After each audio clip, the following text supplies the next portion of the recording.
To think I was gonna drive home in that, I probably wouldn't have made it. But thank God you showed up. Almost like it was fate.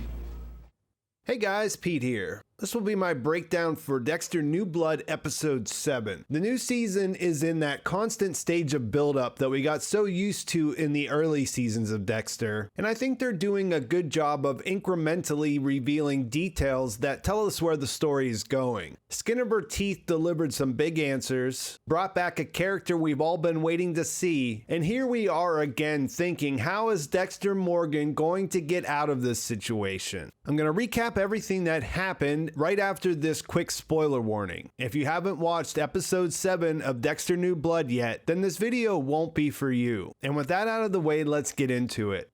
The episode opens right after the events of episode 6. Angela brings Dexter into the cave where she discovered Iris's body, and they have 1 hour to look things over before the rest of the police get back. He examines the body and the way it was left there and notices that she was shot from behind. He says it was likely with a rifle and that she was left in the cave when she was still alive. The rocks were holding her body down, but he found evidence that she tried to dig herself out, tried to get free. He finds a trace amount of skin on a tooth where it looks like she bit her attacker. It might be possible to recover DNA, but he tells Angela not to get her hopes up because the body's been there for 25 years and there's not much evidence to go on. Angela tells him that she has a theory though. Kurt Caldwell is her suspect because of his lying about Matt and the timing of calling off the search right before they were about to get to the caves. We hear Dexter thinking that if Angela is right and this was Kurt that did this, he has to wonder how many of his other victims are out there. He talks about the families of the missing girls not getting answers, and we do see Angela go and tell Iris's mom that she found the body. He contemplates, where does Kurt's journey end, with Angela and the police, or with me and my kill table? The next morning, Dex and Harrison eat breakfast. Things get a little tense when he talks about the job, which he's getting ready to do for the first time. After he leaves, Deb points out that he's drifting further towards Kurt, who is probably the second serial killer father figure in his life. And it's Deb this time that says that he has to kill him. She encourages it, and he talks about all the problems that it could cause. It would just be another secret. If Kurt disappears, then Harrison's crushed. He never finds out who he truly was. Angela is already gunning for Kurt and building a case, so maybe it's best just to let that play out. And in the meantime, he'll just make sure he's safe. Deb says, good call, leave it to the police. What could possibly go wrong? And at first you think she's just being sarcastic, but when you see the bloodstain forming on her stomach, you're reminded what happened when he left Oliver Saxon alive so that she could arrest him. After thinking about it a while, he decides to call Angela and tip her off about following Molly to the cabin. And he does tell her that's what he did, which is a little strange since he originally told her and Kurt that he was just out there and saw them. When they get there, they notice right away that someone was moving something recently. And when Angela decides to break in rather than waiting for a warrant, they find that it's been completely cleared out. Dex points out that only someone with something to hide goes to these extremes. And all she can really say is that they'll try to search every landfill and dumpster in a 100-mile radius. He says that Kurt's a step ahead of them, and she points out that he's not because he doesn't know they found Iris's body. He throws it out there that her entire case hinges on a 25-year-old DNA sample that her boyfriend found illegally, and then he thinks to himself that he may have to kill him.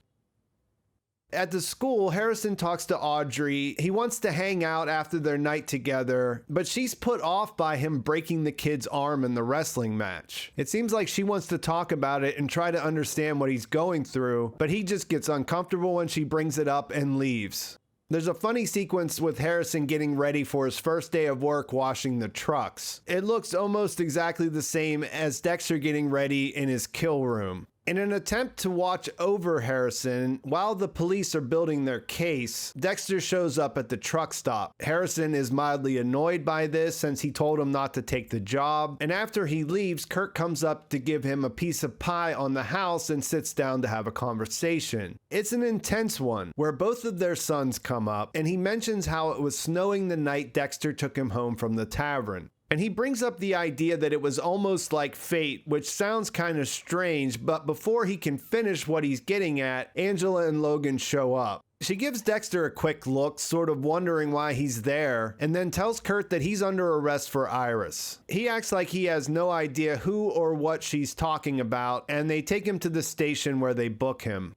Molly comes in, she's excited, she wants to work as a team, she wants to get involved, but Angela isn't happy that she went against her wishes and talked to Kurt, ending up at the cabin trying to interview Matt. She basically sends her away after she yells at her, and after Dexter sends a text asking about Kurt, she goes in to interview him. She says that he's lying if he doesn't remember Iris because she shows him the posters from back then and mentions how she used to restock them at the truck stop that he ate lunch at every day. Plus, she's looked at his phone records, she's looked at his computer, and there's no record of a call from Matt. He mostly acts calm, he doesn't appear worried at all, and is cordial if not condescending. When she brings up that the DNA was a match and how they got the sample when they swabbed him back in episode 3, he asks for his lawyer and shuts it down. At the truck stop, the guy who was using Matt's cards in New York City at the hotel comes up to Harrison. He gives him a $20 bill to help him move cargo, and as you're watching, you see that he doesn't really need his help. It's really about him giving him this envelope and asking him to give it to his dad. Dexter is there when he gets home, so he gives it to him, and we see him open it alone later, and he finds the titanium surgical screw from Matt's leg inside. They foreshadowed this in the party scene when Dexter had to come and deliver the rifle. You saw that he had this giant scar from the boat accident, and this shows Dexter that somebody knows his secret. He goes to let Mrs. Gross's sheep out so that Teddy will get a call and have to leave the station. Then he sneaks into the jail to tell Kurt to stay away from him and his son, and tells him to keep his minions away because he's seen what he is, and he can't get rid of everything. Something always gets left behind. Kurt says that we can never erase all of our sins, not even fire can do that, and he reminds him that it was snowing that night before he drove him home. Only when he got there, he realized it wasn't snow on his jacket, it was ash. Titanium doesn't melt, so he found the screw in Matt's leg from the accident inside the incinerator, and now he knows that Dexter killed him. This was another intense back and forth between these two where Dexter felt like he had the upper hand. After all, Kurt's behind bars.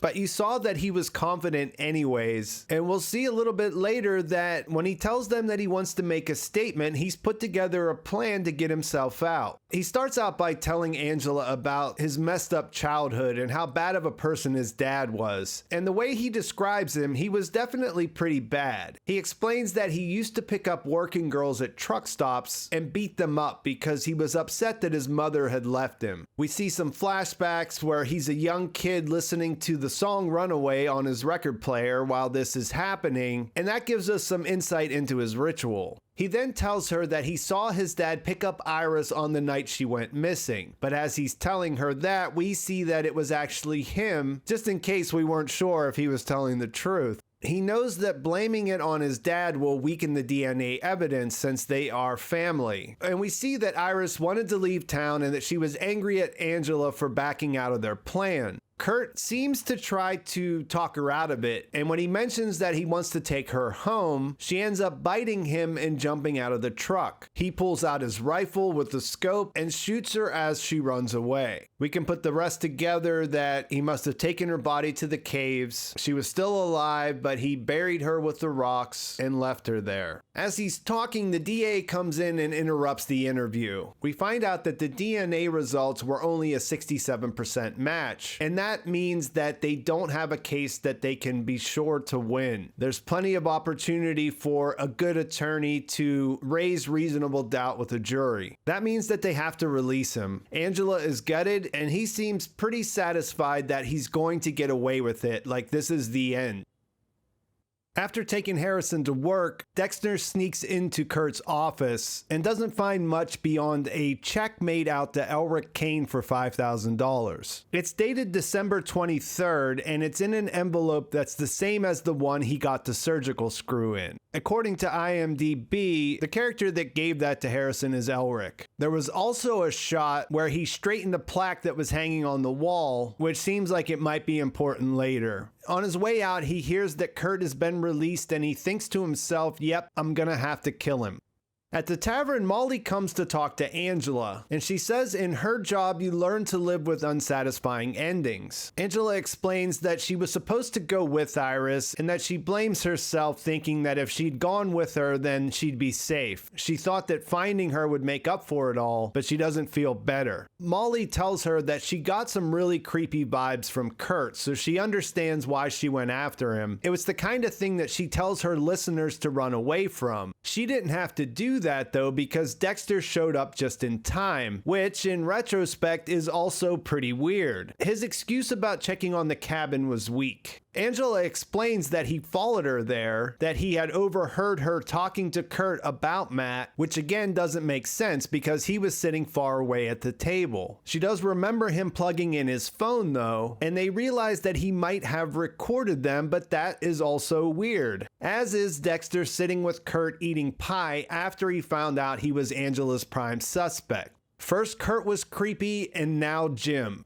If he wasn't Angela's boyfriend, Molly says that she would definitely do a deep dive, but she knows that it's not like he's hiding something because she's the chief of police. When they leave, you can see that Kurt is sitting outside and it looks like he's watching Molly. At the truck stop, Harrison is taking out the trash when the Moose Creek wrestlers show up to try to beat him up. They want to retaliate for their friend who's going to be out for the entire season. He pulls out the razor to defend himself and takes a swipe until Dexter shows up and stops him. When the other kids leave, Harrison tells him that he's right. He's messed up and he always has been. He tells him that he always had bad dreams, nightmares, and when he listened to the podcast, it all came flooding back. He realizes they weren't nightmares, they were real. Now he says he remembers everything, and we see Trinity holding his razor after he killed Rita and leaning down to the baby Harrison, telling him, there, daddy will be home soon. So he has the image of Trinity killing his mother imprinted on his brain. He's angry and he thinks about it all the time. He thinks about hurting people all the time. And he goes a step further to say that he thinks about doing what he did to Mom to other people. He accuses his father of always knowing, saying that's the reason he left. And before Dexter can respond, he takes off and jumps in his friend's car, and that's that. Dexter thinks to himself that he was wrong, that now he does have to tell Harrison everything, and as he's getting into his car, Elric comes up behind him and grabs him up, and the episode ends there.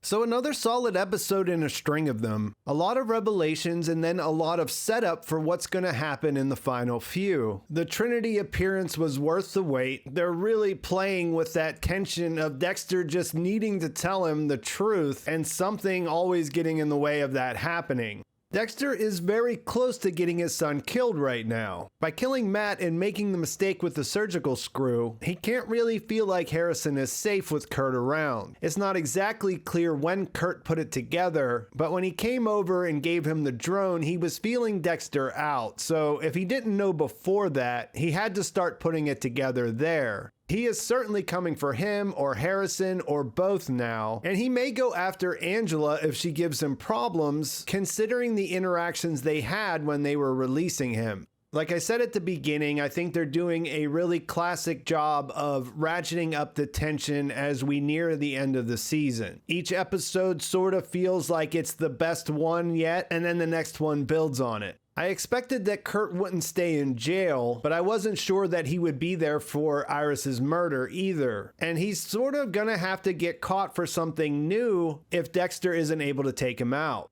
Which technically shouldn't be a problem. He's been killing a lot of people for a long time. But the ending sort of turned everything on its head. Dexter can't watch Harrison because it looks like he's going to be taken off the board. Even if that's only for a short period of time, Kurt can really focus on doing something with Harrison, whether it be taking him out or trying to pull him away from his father. He's really in a good position. Then if Angela shifts her focus to try to figure out what's going on with Dexter, he's going to have it coming at him from all sides. It's starting to feel like there will be a conclusion, which is what I hope to see. I made a video about that. I put it out yesterday, so make sure you check that out because everything I was talking about there seems to be reinforced with what happened here. I'll follow up again in a couple of days with the trailer breakdown and some theory talk. I mean, things changed after this episode for sure. Now that we know that Kurt knows that Dexter killed Matt, now that he got himself out of jail, things are looking a little bit different. So I think that's a good place to leave things. Let me know in the comments what you're thinking, what you're hoping to see, and what you thought about this episode. Please like this video if you enjoyed it. Please subscribe to my channel if you haven't already. And thanks for watching. I'll talk to you soon.